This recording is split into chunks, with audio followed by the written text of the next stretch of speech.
So the sounds you are hearing is me calling our housing office over and over again. You want to know how many times I've called them? Let me show you. I don't know exactly. A minute ago it was like 80 something, but yeah, that's like since 8:25 this morning. So they sent out an email last night saying that the first 50 callers this morning was going to get a huge Thanksgiving meal with their choice of sides, which is awesome that they're doing that for families. I really hope we get one, because with this last minute change, with us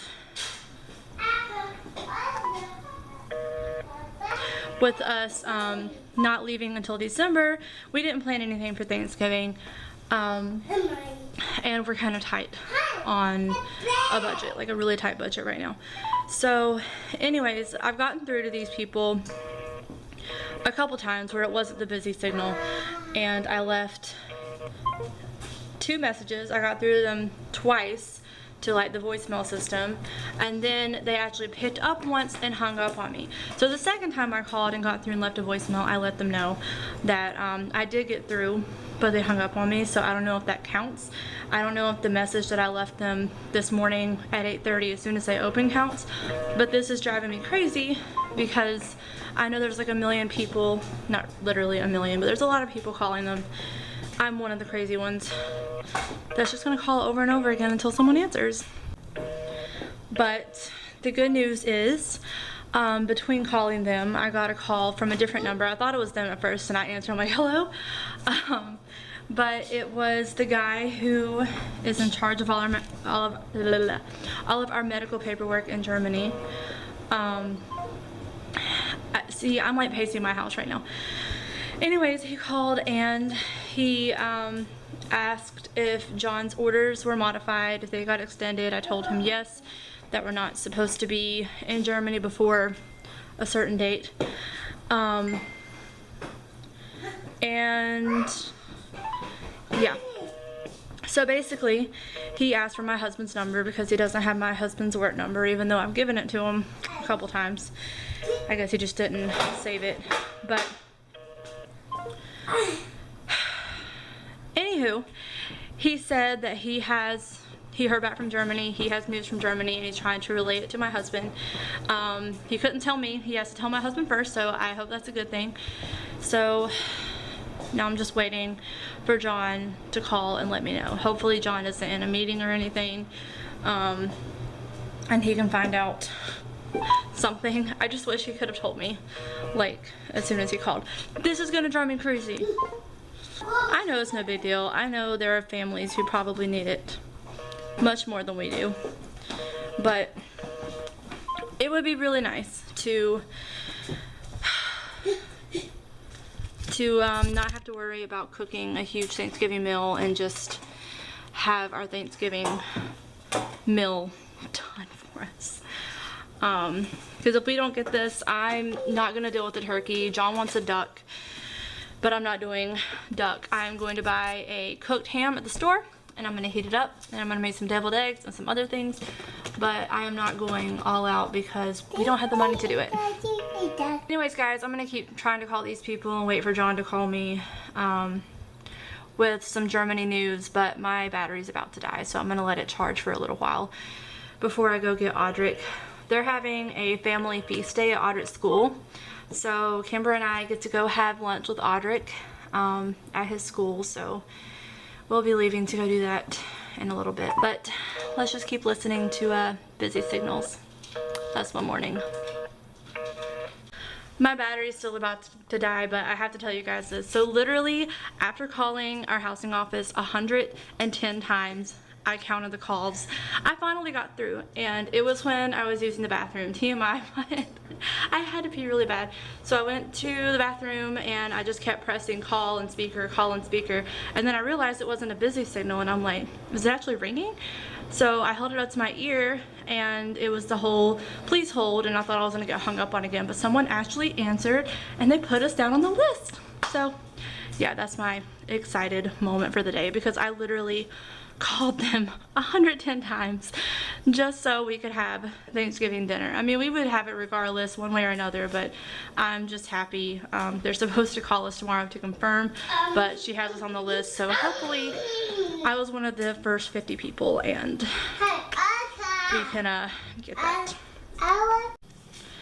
So I'm looking a little rough because, funny story, ugh, gosh, it feels good to sit down. Funny story, I wear contacts. My eyes look so different. Okay, so I wear contacts. They're not color contacts, for anyone wondering, because a lot of people ask me if I have color contacts. No, these are my eye color. But this eye, I'm sure you can see, but it's a little red. So it was bothering me every single month. I don't know what's going on. I need to get it checked out when we get to Germany, but every single month my eye, one or the other, will like act up just like this. I don't have pink eye. It hurts for a day and then it's gone. So yesterday, instead of putting on my glasses, I just took out one contact and I've been half blind, and honestly it hasn't been that bad. But anyways, the kids are, what is in my mouth? The kids are in bed asleep, I think. I don't know if Audrey is or not. And John is at our friend's house, so I'm getting time to just relax. I'm enjoying a small glass of wine because I've had a rough day. So someone keeps messaging me. So I made a video earlier and I decided not to include it in this video because I was very distraught. Earlier I was very frustrated, and I'm pretty sure I recorded a 7-minute long vent. Maybe even 8 minutes, I don't know. Audrey's not asleep. So this morning, as I said, the liaison guy, I don't even know exactly what he is. I know his last name and that's pretty much it. But he called, like I said, and let us know that he heard back from Germany and wanted to talk to my husband. Well, John called me and he asked if I knew anything about Kimber getting a referral for an auditory test. Now, every time they have a checkup, we have to fill out paperwork, and it asks for any parental things, like things that have happened with parents in the past, and one of the things is deafness. Well, I'm partially deaf in my right ear.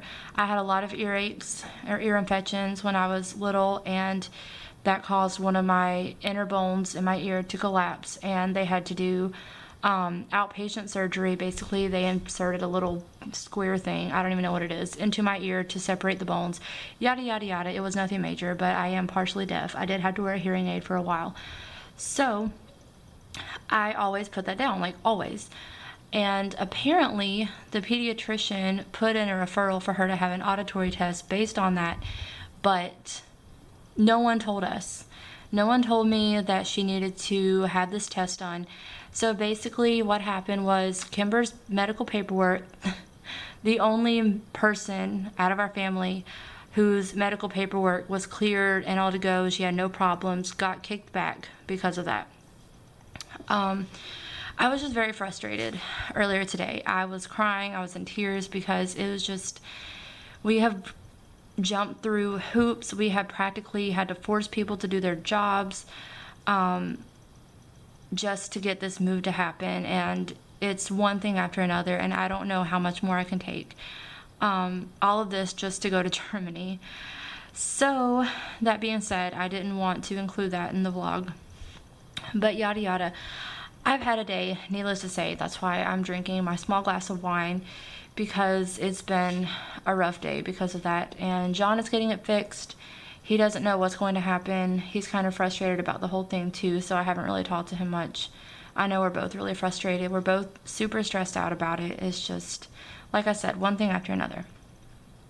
So I figured that since I have some time tonight, since John's gone and the kids are in bed, although Audric is not asleep clearly, I'm going to show you guys a little PCS hack for any of you guys PCSing overseas. This is something that I found off Pinterest, and I love this idea.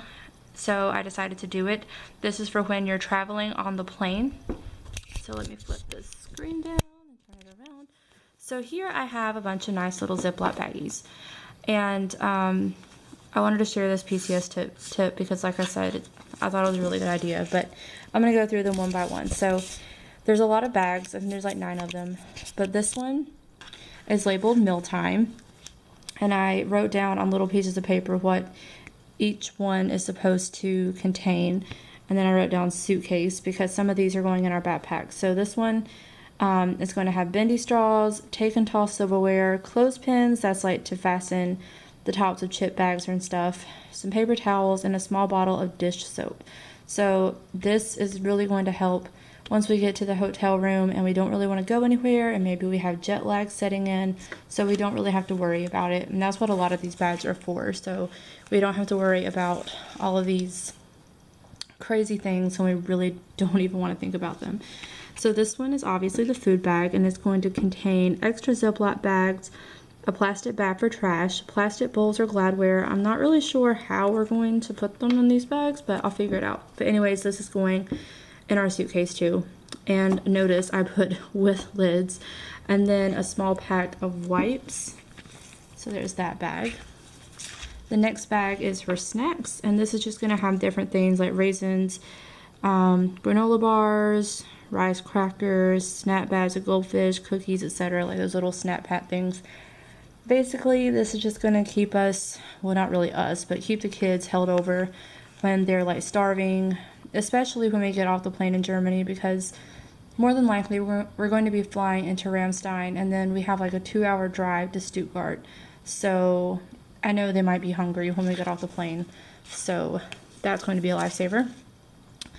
Meds, this is pretty obvious. This is going to have everything that we need in case someone gets sick on the trip, or we come down with something. So it's going to have like children's Motrin, infant Tylenol, Dimetapp, Tylenol, Benadryl, Zyrtec, melatonin for sleeping, airborne when we feel like we're getting sick, prescribed meds, syringes, that's just, you know, obviously to, I can't think, to give the kids their stuff, list of dosage by weight, alcohol swabs and band-aids, and Neosporin for boo-boos, Desitin in case of diaper rashes with Kimber, and a small thermometer. So that's going to be a lifesaver.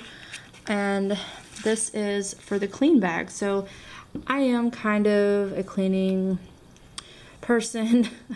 I'm kind of OCD about cleaning and keeping things clean. So I'm going to have hand sanitizer, antibacterial wipes, travel Clorox wipes, and tissues. So these are going to help because, you know how kids are. They touch everything. We're obviously going to be touching a lot of stuff. So this is just kind of to help alleviate and not have to use the med bag so much. So that's all going to be there.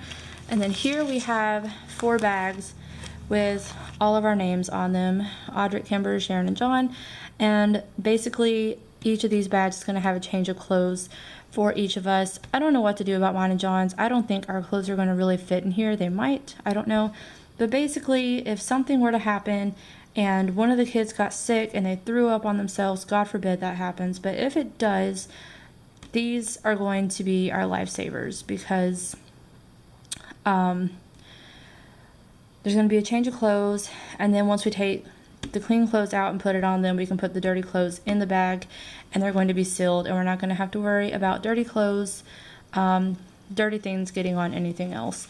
So I thought that was a really cool hack, just out of simple gallon Ziploc bags that we could use on our flight and on our way to the hotel. It's going to be a really long day and a half, 2 days. I know it only takes like 8 hours-ish to fly from the East Coast to Germany, but when you factor in the time change and then driving from Ramstein to Stuttgart, that's just going to be a lot. We're going to be exhausted, and we're not going to be thinking about, okay, as soon as we get there, we got to go get this and this and this and this and this at the PX. No, that's not going to happen. So this is really, really going to help us.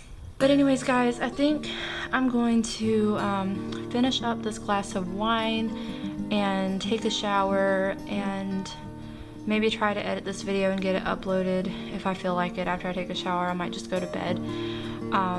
This day has really just drained me because of obvious reasons, because of what I said with the whole Kimber's paperwork being kicked back, but there's nothing we can do about it, and I've just pretty much come to that conclusion by now, that with everything that's going on, is just, I had to accept the fact that it's all in God's plan, and there's a reason he's doing this, and who knows what that reason is. We may never understand it, but there's a reason this is happening, and eventually, maybe, we'll get to Germany. Who knows when, but we'll see you, Germany. We'll see you someday. Hopefully next month, but I will keep you guys updated as I learn more, because I clearly do not know a lot. But anyways, guys, thank you all so much for watching again, and welcome to my new subscribers. Hi, guys. I'm so happy you subscribed and chose to watch our channel. Sorry, it's nothing too exciting yet. I can't wait till we get to Germany, like I just said. I'm telling you guys I'm out of it. But anyways, I really need to call it a night, and I guess I will talk to you guys tomorrow. Bye.